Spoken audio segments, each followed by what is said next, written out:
As a सेटमा पर्सेन्टेजको question गर्दाखेरि तिम्रो के हुन्छ त टोटल नम्बर हुन्छ नि जुन जम्मा संख्या उम्, तिमी जम्मा संख्यालाई नम्बर अफ युलाई जहिले पनि कति मान्ने 100% मान्ने। जस्तै कहिले 500 600 त्यस्तो नम्बर पनि दिएको हुन सक्छ, दिए पनि नदिए पनि 100% मान्ने। ठीक छ? उम्, अनि अरु दिन्छ particular percent number of A, number of B हैन त्यसरी दिन्छ हैन। Um, number of A intersection B कहिले नम्बरमा दिन्छ, कहिले पर्सेन्टेजमा दिन्छ मानव सपोज द्याट हैन। उम्, बुझ्यौ? सबै एउटा चाहिँ नम्बर र पर्सेन्टेजमा दिएको हुन्छ, एउटा चाहिँ दिएको हुन्न हैन। अरु सबै उम्, गर्ने प्रोसेस एउटै हो। जस्तै अब हामीले यसको भेन डायग्राम बनाउँछौँ यताउता, तिमीले के बुझ्यौ कि पर्सेन्टेज नै एउटा नम्बर हो भन्ने तरिकाले हिसाब गर्ने मजाले। उम्, ठीक छ? ओभरल्याप, डिसजोइन्ट जुनसुकै क्वेसन भए पनि A B number A union B को बार। अब जे जसलाई जे डिनोट गर्नुपर्ने हो त्यही गरिन्छ, केही फरक पर्दैन है।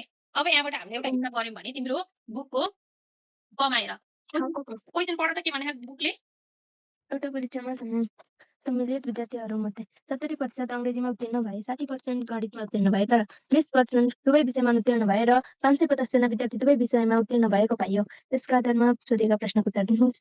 ल अब गिभन लेखौँ हैन, GIVEN गिभन लेखौँ। गिभन लेख्दै गर्दाखेरि एउटा परीक्षामा सम्मिलित विद्यार्थी मध्ये भन्यो नि त। टोटल विद्यार्थी कति भनेन नि त, हो कि हैन भन त? जम्मा उम्, विद्यार्थी संख्या नम् भन्ने number of number of equal U to 100% लेख्ने है। 100%। अनि अंग्रेजीमा उत्तीर्ण भनेर लेख्ने number of E is equal to 70%। ठीक छ? उम्, अनि त्यसपछि के भने नि गणितमा उत्तीर्ण number of math is equal to 60%। ठीक छ? भयो तर दुवै उम्, तर 20% दुवै विषयमा अनुत्तीर्ण भए भनेको के फेल भयो भनेको के नै? दुवै उम्, विषयमा अनुत्तीर्ण। तिम्रो स्कुलको नाम के हो नानी? मेरो श्री सीता माध्यमिक विद्यालय ई युनियन एम को बार कुन ठाउँ हो? एमगा। एमगा निकानी रहेछ म थाहा पनि छैन। ल ठीक छ, यतिसम्म बुझ्यौ होइन? अनि त्यसपछि 550 जना विद्यार्थी दुवै विषयमा उत्तीर्ण भए। दुवै विषयमा यसरी लेख्नुपर्छ कि राम्रो देखिन्छ। उत्तीर्ण number of E intersection M is equal to 550। नम्बरमा दियो किन नानी यो? अनि सबै हामीले पर्सेन्टेजमा लेख्यौँ। यसलाई चाहिँ थाहा नभए चाहिँ गरेर के गर एक्स पर्सेन्टेज भनेर लेखेर राख। बुझ्यौ? एक्स पर्सेन्टेज भनेर लेखेर यति बुझ्यौ गिभन निकालेको? म तिमीलाई ह्यान्डराइटिङ ठुल्ठुलो लेखिदिएको। अनि त्यसपछि अब क्वेसनमा के छ भन्दाखेरि अमा माथिको तथ्यलाई भेनचित्रमा प्रस्तुत गर्नुहोस् भन्ने छ कि नै? मजाले केही अप्ठ्यारो नमानिकन ट्याक्क भेनचित्र बनाइदिउँ टक्क लाएर।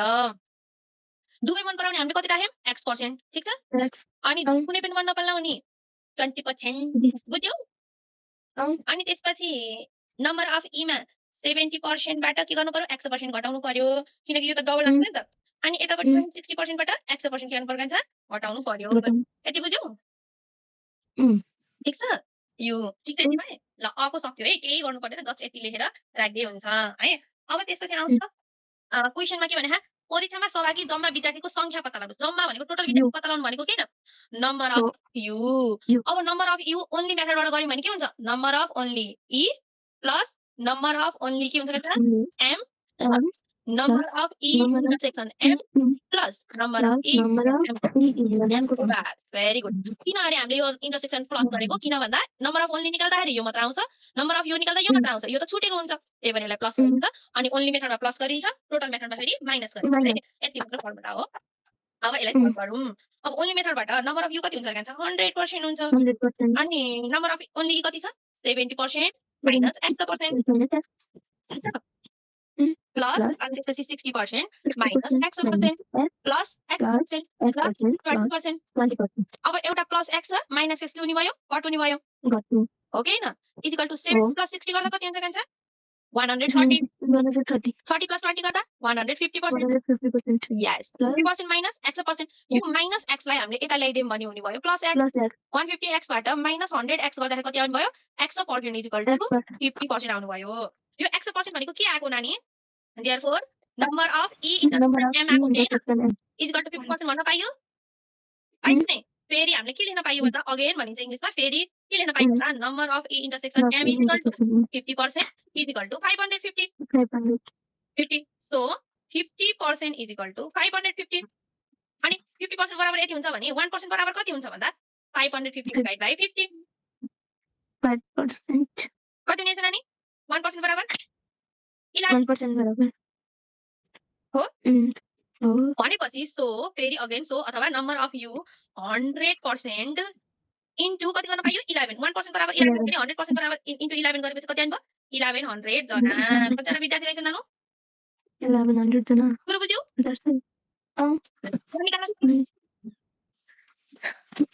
हजुर अब सक्छौ कि नै सक्छु ल great साथी छु ल बुझ्यौ यहाँसम्म बुझ्यौ अनि अझै एउटा क्वेशन छ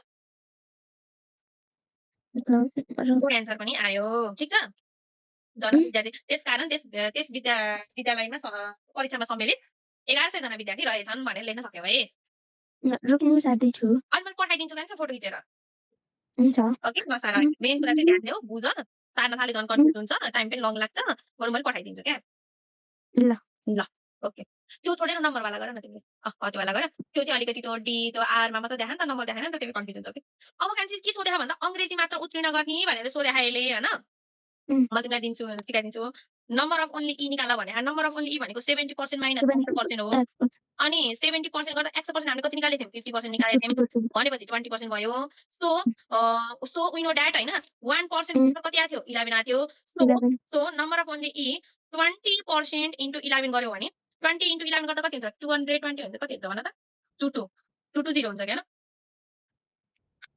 भयो 220 ल यसरी निकाल्यो भ्याइयो ओके हुन्छ ल अरु क्वेशनहरु गर्दै गर नजानेको सोध ल ओके ल हुन्छ त पठाइदिनुहोस् पिक्चर पठाइदिन्छु अनि पहिला मजाले हेर बुझ नबुझे सोध अनि त्यसपछि फेरि तिमीले नहेरिकन गर यहाँ हिसाबलाई अनि त्यसपछि अगाडि बढे पनि हुन्छ है ल ल